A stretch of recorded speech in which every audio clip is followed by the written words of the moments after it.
Today, my talk title is Modern Day Alchemists. All right, I'm going to compare ourselves, scientists in general, with what used to be alchemy.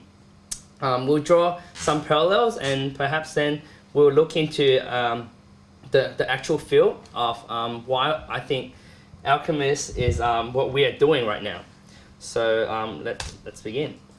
So if you look at what people used to do in the 1600s, alchemy, it's all about mystical kind of creation of materials. They're looking at philosopher's stones for making of precious metals, the elixir of life, longevity, through the use of magic. Modern day alchemists, however, we do things slightly differently. In terms of making materials, we often refer ourselves as material scientists or material engineers. And for the elixir of life, extension of life, we basically refer that as medicine. And unlike back then, people were just kind of doing things with a puff of smoke and all that. We're doing things a bit more rigor and using science as our basic understanding of how things interact. So in that sense, I compare ourselves alchemists. So in a way, biomedical engineer, all right, it involves looking at medicine and materials engineering. It's a form of that. So this is a very broad field. To really understand material engineering, you need to have a good understanding of physics and chemistry. With those two understanding basic theoretical backgrounds, you can then look into the interaction between atoms and how each of the material could affect each other. Similarly, with the understanding of biology and physics, that basically joins up to form medicine. It's what we come to understand how physiological system works.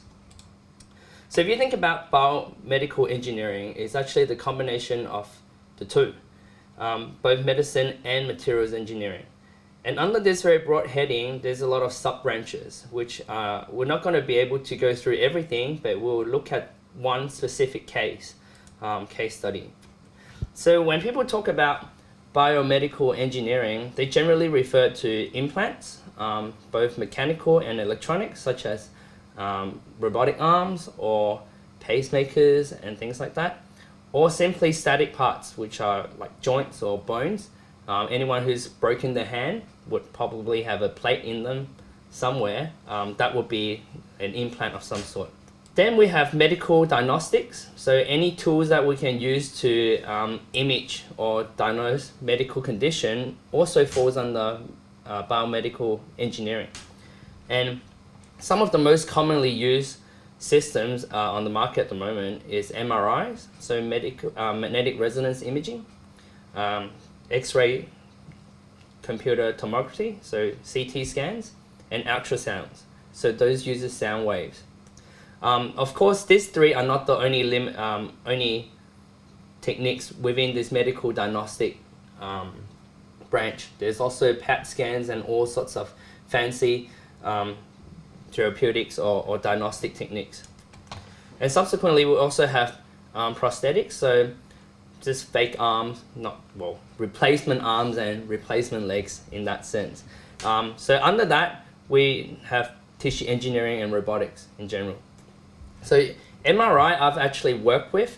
It's a huge magnet, and using magnetic waves, using a magnetic field, you can generate radio waves from the body. And so then analyzing those radio waves, you can then see different parts of the body structures and possibly cancer cells and so forth.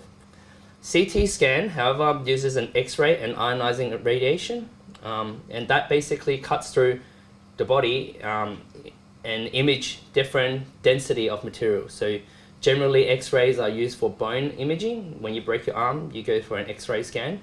In a similar way, they use X-ray to assemble a 3D image of your body. So right here you can see it's a image of a head.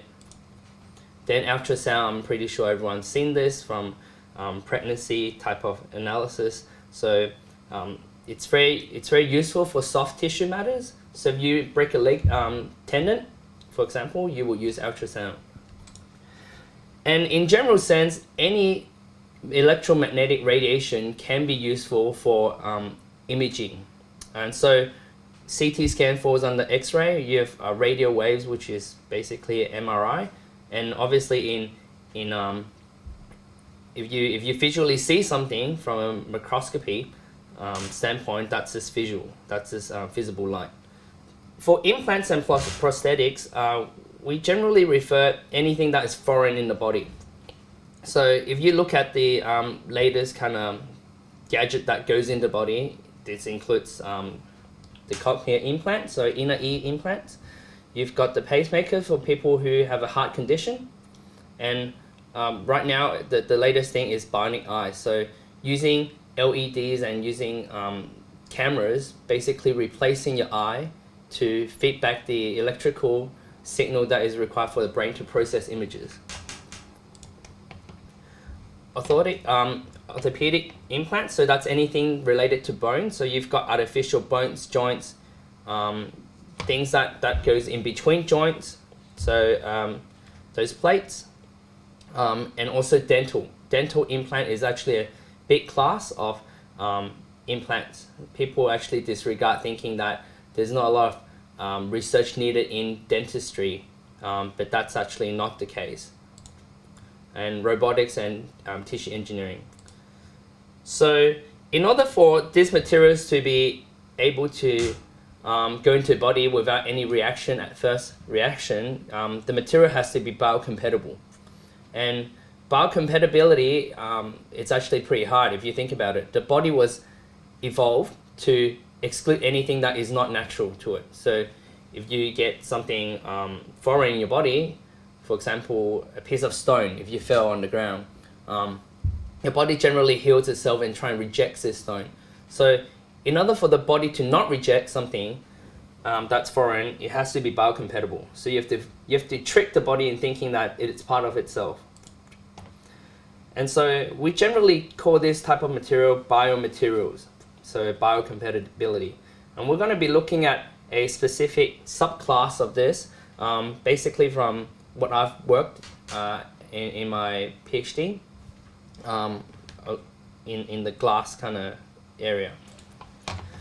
So according to the definition of American Natural Institute of Health definition of biomaterials, it's simply any substances, either synthetic or natural, that goes in the body and can stay there for a long period of time.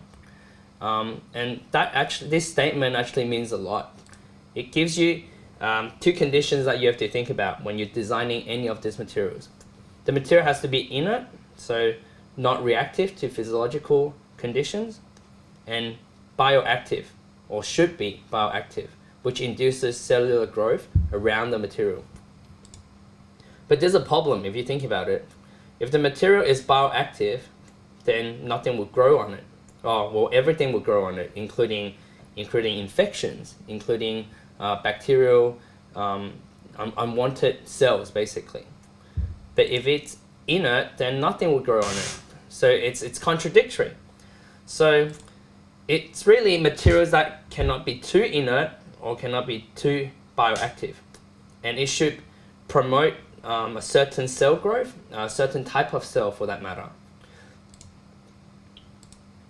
So traditional items that have been used for implants into the body have been inert metals. So this includes gold, platinum, maybe even silver. So you can always remember. I'm not sure about everyone's history, but I remember my mom or my grandma always had dental implant gold fillings. So gold filling, gold being inert, it's a great biomaterial for that, and that's because the teeth would not reject that.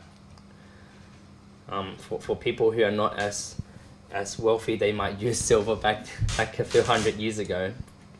But then nowadays we also have engineered materials, so stainless steel with different dopings. So dopings are atoms that additive atoms that goes into the material, so to stop it from say corroding or just degrading over time. So we've got stainless steel, a sub branch of stainless steel that has high chromium and molybdenum, and those items actually stops corrosion. So believe it or not, the body is actually a really bad place for metals. Once you put a nail in your hand, for example, they corrode pretty quick, and that's because of the salt content in your body, as well as other physiological reactions. People often hear about titanium. Titanium alloy is what normally goes into the current implants for bones replacement and hip joint replacement. Then you have the kind of more fancy, more novel type of material, which are the anti-fouling materials. So generally these are plastic that has been somehow treated with some, not chemical that would degrade, but an engineered polymer that cell just doesn't like. For example, if you have a lot of sulfur on the surface of the polymer, cell doesn't actually adhere to them. Alternatively, you can actually create different microstructures and nanostructures on the system, on the surface of the material to stop basically fouling happening. So anti-fouling material are not only useful in medicine or biological systems, they're also useful for ships. So if you think about ships, they sit in the water all the time. There's algae growing in the ocean. To actually have anti-fouling material or layer on top of that, it actually speeds up the boat. So if you look at this slide, it says materials engineering. So this is not restricted to this biological system. Anything that is discovered in this application are also useful in other branches. Bioactive polymers. Bioactive polymers are simply polymers that enhance growth of cells. So different cell types actually likes different surface morphologies. And so, for example, if you have a surface that's highly curved, cell will actually like that more, and so it promotes cell growth. Hydroxyapatite is one type of material that everyone should be aware of because it's in the bones. These are calcium-based and phosphate-based materials, and can be easily found in all your seashells, pretty much anything that is bone-related. And bioglass is what I'm going to be talking about today. So bioglass, from the name suggests that glass is the main constituent. Then the bio aspect is simply hydroxyapatite. So hydroxyapatite infused into the glass structures in such a way that you can use the material as a scaffold for bone replacement, for bone growth and bone regeneration. So if you look at a bone structure is not simply just a lump of material. It's actually a living organism. If you cut open a piece of bone, you'll see that the surface of the bone has tendons, so that's the interface. That's the interface between something inert, okay, this is the inert aspect, and something that is growing. So somehow at this interface, cell has to like the inertness, or inert material. Through this inert piece of material, you've got the veins growing through it, so there's some kind of morphology within the bone structure. And if you get microfracture within the bone, it actually heals itself. So that's something that we cannot actually replicate at the moment with other materials. So that's why bone is very unique in its form. It's taken so many years to form in terms of evolution, and at the moment there is just simply no technology that could replace this. Within this bone structure, there's micropores and macropores. So if you consider the composition of the bone structure is simply maybe the calcium ions and also the phosphate ions, which are the hydroxyapatite material. But in its simplest form, it's the atoms, but it's the way it's arranged. So not only do you have to consider what atoms you're using, you also have to consider the density and how the materials are arranged. Because if you pack them in slightly different arrangements, they won't have the same strength needed. And obviously inside the inner bone, the material is still the same, but it's much more softer. And that comes from both the arrangement as well as the geometry. So another factor to consider when designing biomaterials is the shape and the size and the order of the order of the scale of orderness. So if you think about atoms are linked, very in a periodic fashion. However, when you start to get to this kind of areas and those kind of areas, it starts to be very amorphous. And actually this amorphous system is actually facilitating growth, and it's useful in this particular sense because you've got veins going through it, you've got bone marrows going through it, and it induces this circulation of growing tissues around it. So that's something you need to think about when designing biomaterials: composition, interface, and also the arrangement of those constituents. If you compare every living system or every part of the living system, this idea is consistent throughout. You've got different hierarchical structures. For example, if you look at muscle fibers, you've got small fibers that's bundled into a rope-like structure. Then this is bundled up again and bundled up again and bundled up again. So this hierarchical nature is throughout all biology. And in terms of traditional design of materials, that is not achieved yet. So for the application of biomaterial, that's something that is added to the mix, and it's something that designers have to consider before approaching the problem. The orderness or the arrangement of the constituent, if you look at the cell structures have flat cells versus vertical cells versus cubic arrangements. And this arrangement actually plays a big role in terms of how the organ functions. If you just simply look at the lining of stomach, even though everything is made out of cells, it's actually the arrangement of those cells that makes it very unique in what it does. So as you know, stomach is very resistant to acid, and that's because the way it's columnated, the cell arrangement, it's very resistant to acid burn throughout the lining. And obviously if you think about muscle fibers, it's elastic. Although it's again made from cells, it's because it's stringed up in a long fashion, arranged in bundles that allows that flexibility to occur. So just a little recap on this.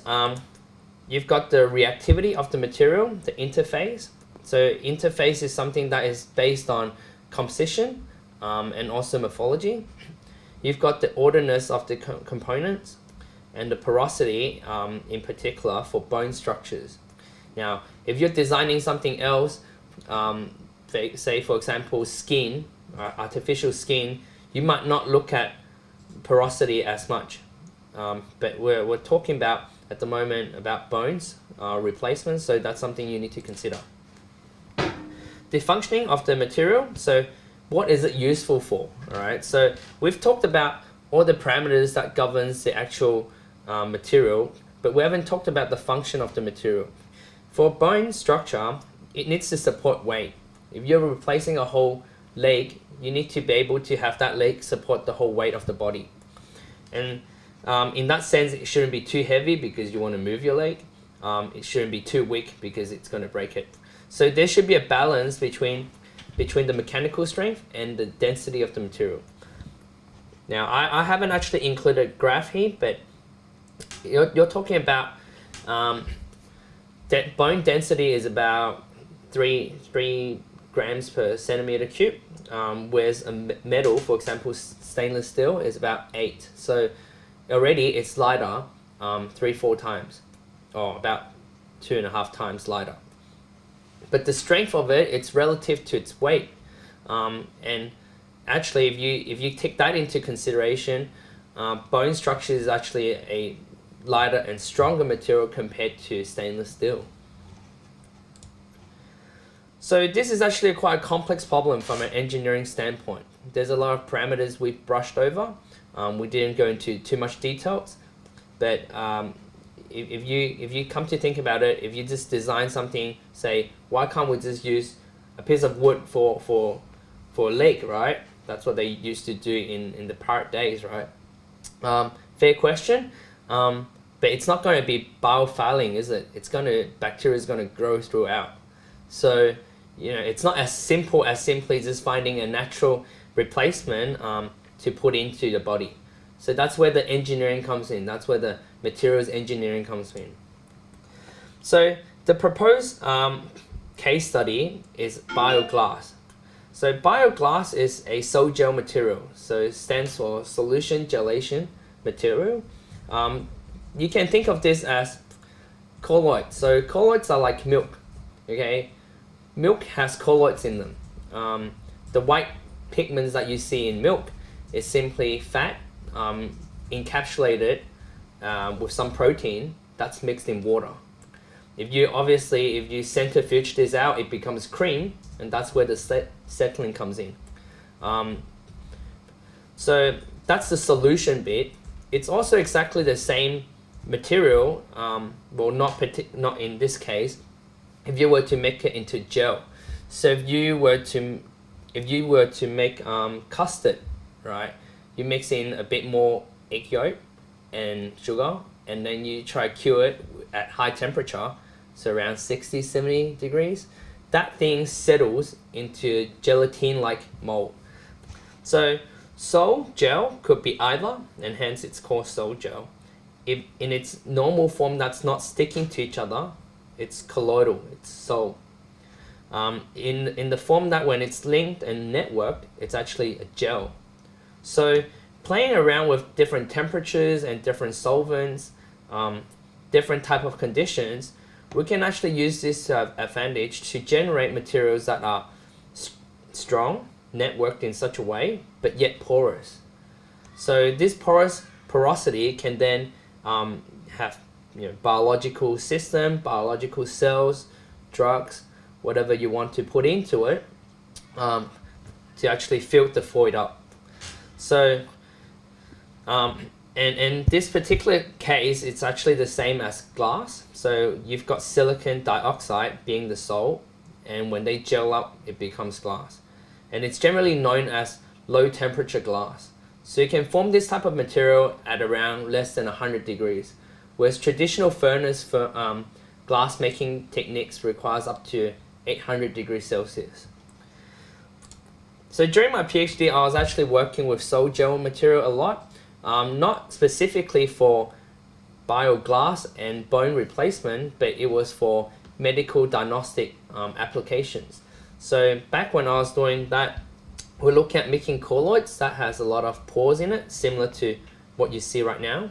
It's just a larger lump of space-filled empty void, and we basically looked at using this for MRI applications. But as you can see that the techniques is actually it goes through the whole range. You can use sol gel for diagnostic purposes. You can use sol gel as bone replacement on implants, and even your latest touchscreen or iPhones has some kind of sol gel technology in it. So this technique or this technology is very diverse, and hence it's actually a pretty good case study to bridge between bioengineering or biomedical engineering and engineering in general, and even into science.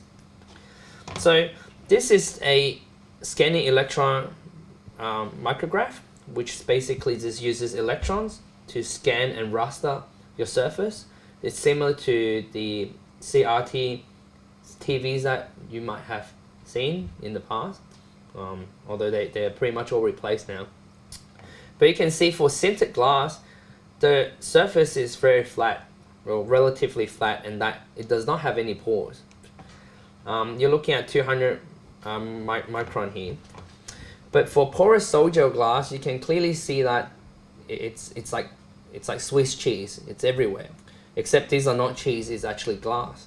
So those pores, it's actually beneficial for cell to go through. Here's a sample that I used to work with, and we did the micrograph on it. So porous bioglass is what we're talking about as a bone replacement. The porous bit comes in various forms and size. So you've got micropores, which are in the orders of 20 microns, all the way up to macropores, which are greater than 100 micron. And obviously this diverse range of pores is important for different types of cell growth. You've got the actual bone cells, then you've probably got nerve cells, and you need your veins through it, and all sorts of cellular growth into the bones to make it alive, to basically make it alive.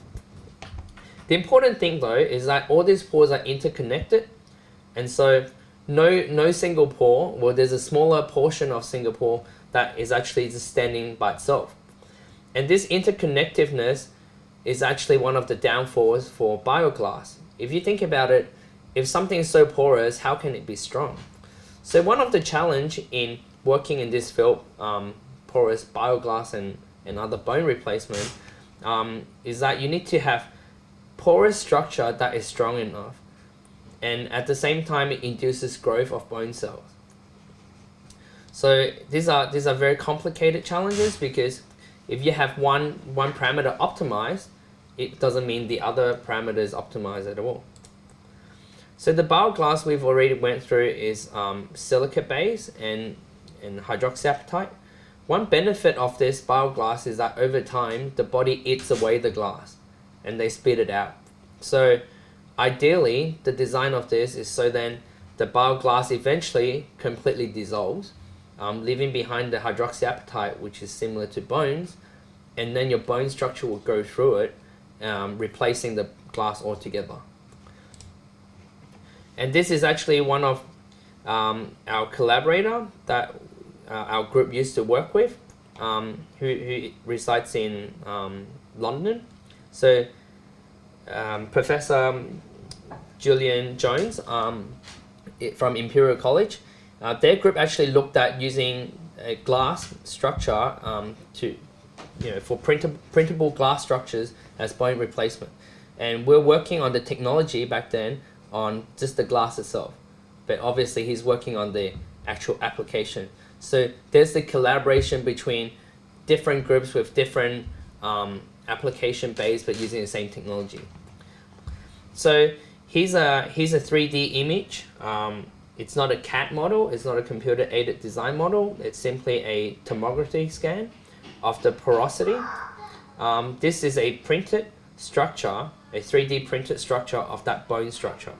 So if you take this lump and actually replace a piece of bone in your hand or something, over time it should actually grow through, and this will be replaced completely. And from the biology standpoint, you can see the cell actually do grow around these structures. So obviously, what is the benefit of bioglass compared to something like that we already have at the moment, some porous titanium replacement bones and all these sorts of developed technology? Well, one beneficial aspect, one of the biggest benefit, is that it's completely dissolved. So potentially you can have an organic replacement. You break your arm, you replace that joint, and over time it becomes yourself.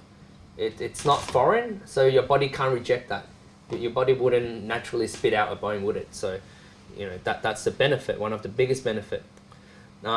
It's natural interface for bone growth because of the hydroxyapatite aspect. Bones just simply see it as itself and assimilate it to it. And unlike the titanium alloy, it doesn't have to have post-surgery. The rejection rate, it's obviously next to none. And obviously if you do not have any infections, then you don't need this post-surgery to occur.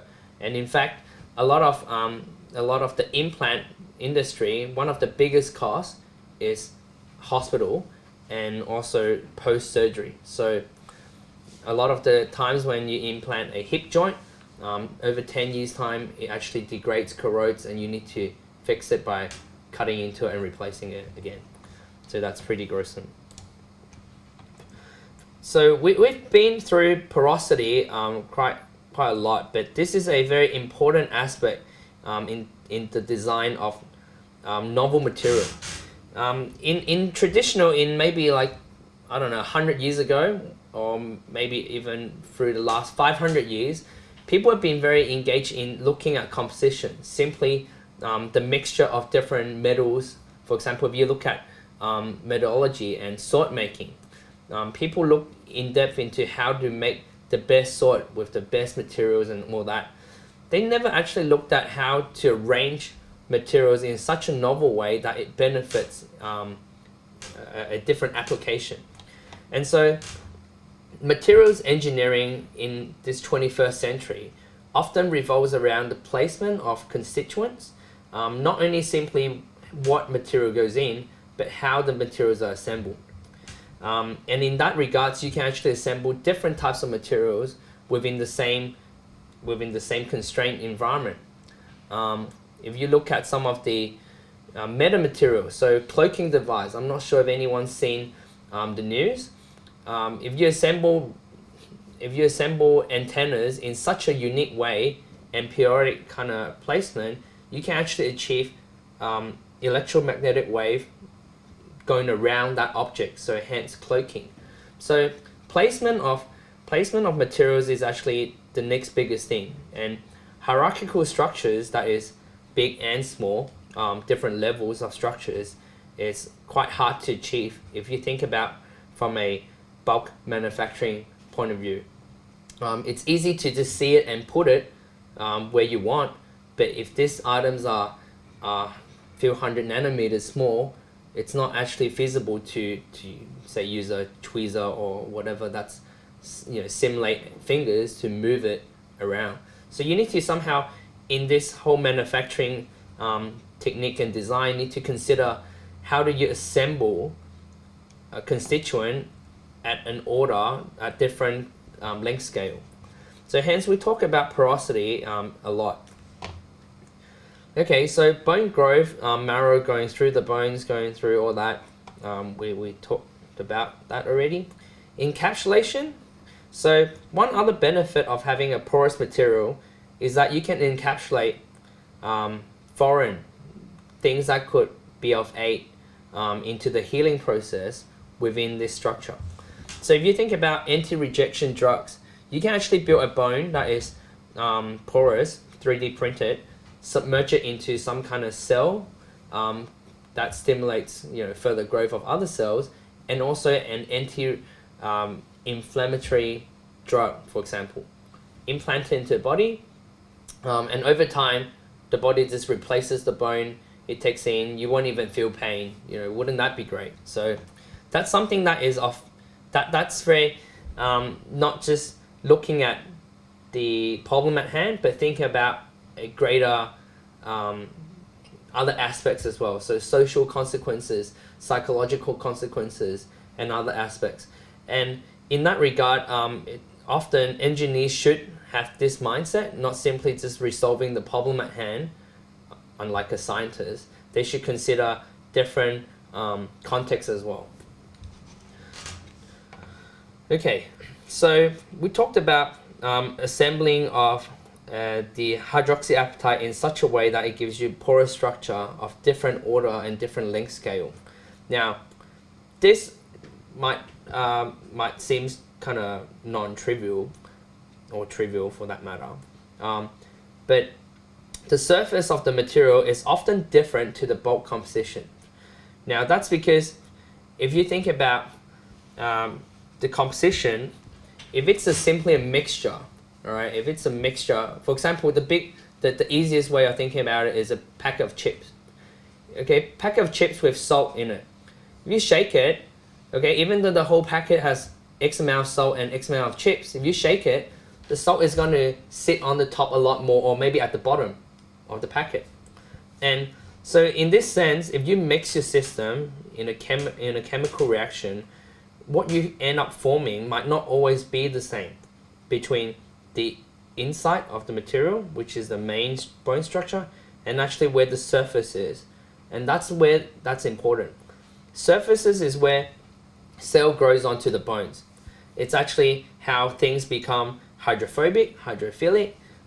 Everything that you touches, the tactile aspect of any interaction between materials comes from the surface. So, a table does not matter inside. It's actually the surface that counts the most.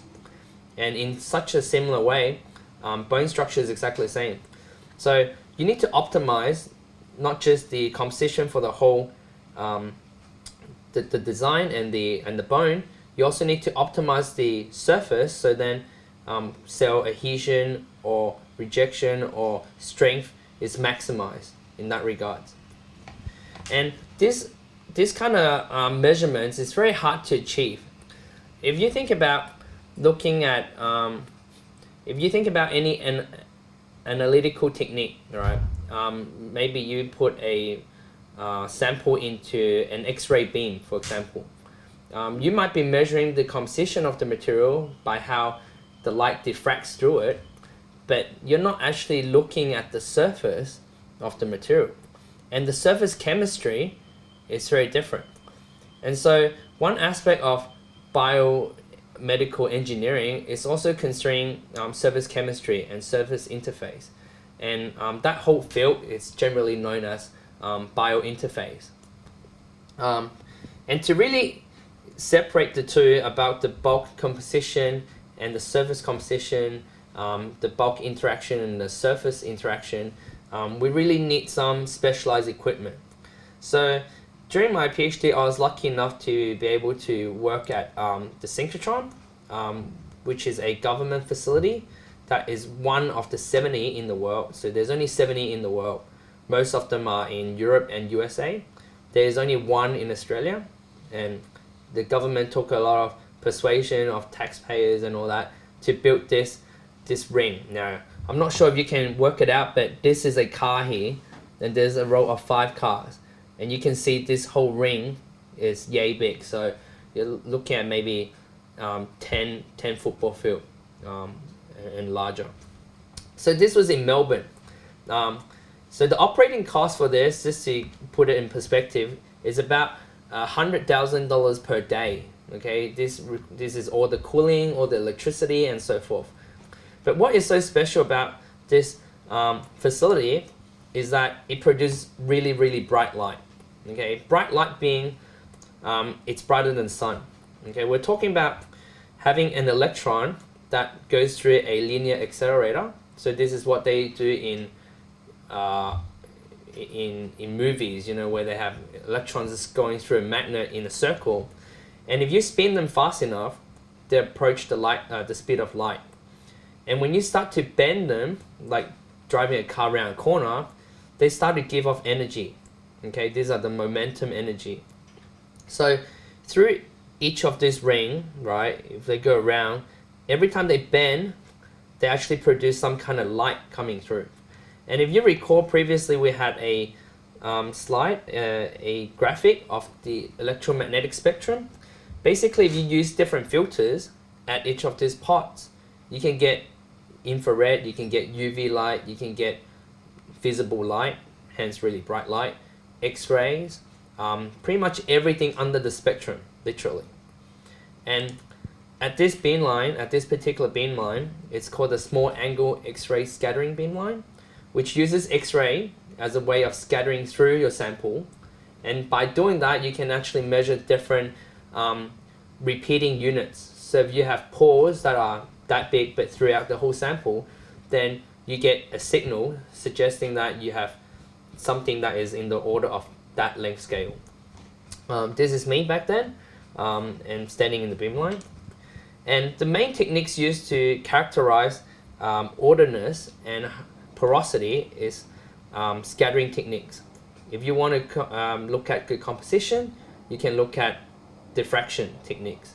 So diffraction can be bulk diffraction and can be surface diffraction. So those are some really cool techniques that you get to use if you do engineering in general for a specific application. Okay, so we've briefly talked about the fact that you can also 3D print these bones. So this falls under manufacturing of materials or biomaterials. In general, when you're synthesizing any new type of material, you also need to think about the scalability and how do you actually scale this material for the mass market. So 3D printing is one of the most radical technology nowadays, and people underestimate how powerful this disruptive technology is. If you think about it, we can nowadays 3D print anything. We can 3D print a bone, we can 3D print ears, biological systems. There's also talks about in Amsterdam 3D printing a whole bridge. So it's just a completely different view of how manufacturing goes. So in summary, today we talked about biomedical engineering with a special case study of Sol-Gel and BioGlass as bone replacement. Obviously, there's a lot more under this, and I actually encourage everyone to look into it, this field, purely because if you're interested in any of the sub-branch, it's going to be very rewarding in finding something that you like.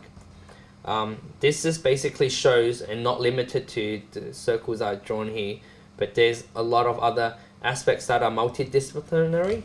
So you need to not only know about physics, chemistry, but also electronics and maybe mechanical and all sorts of branches of science.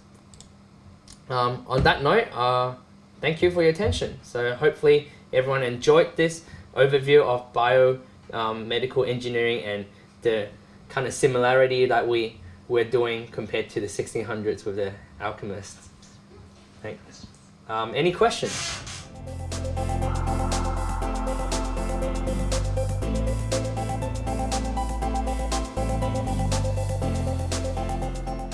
Okay, so Sol-Gel is simply a method of assembling the components that could be replaced in the body. So the actual Sol-Gel is the glass bits. The body then uses, they grow the hydroxyapatite bone structure around the glass bits, and through this whole process, those tiny little glass bits will be secreted from the body. So over time, your silica mix would dissolve, leaving behind what is left of the bone structure going through the matrix. So it's simply a scaffold, if you think about it.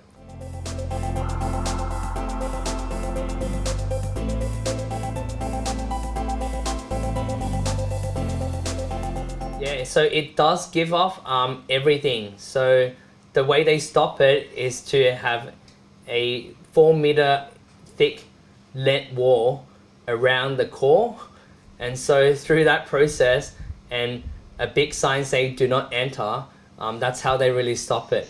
But apart from that, no, there's a lot of gateways and buzzers and alarms to ensure people don't get burnt.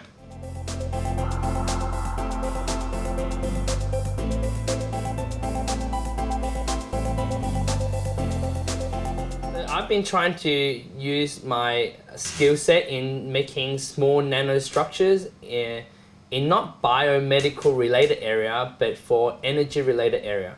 So I've been looking at using the nanoscaling to make platinum alloys for hydrogen fuel cell cars. So these are catalysts that goes into hydrogen fuel cells to basically catalyze the reaction and generate some power from it. In that sense, it's using the colloidal chemistry, Sol-Gel techniques to formulate alloy catalysts. So this is also applicable in a different application for, say, MRI signaling. You can use these small molecules to generate some kind of signal suggesting, if a different cell uptakes this colloid, they will give off this signal. So as a way of recognizing a certain cell types within the body. Cool.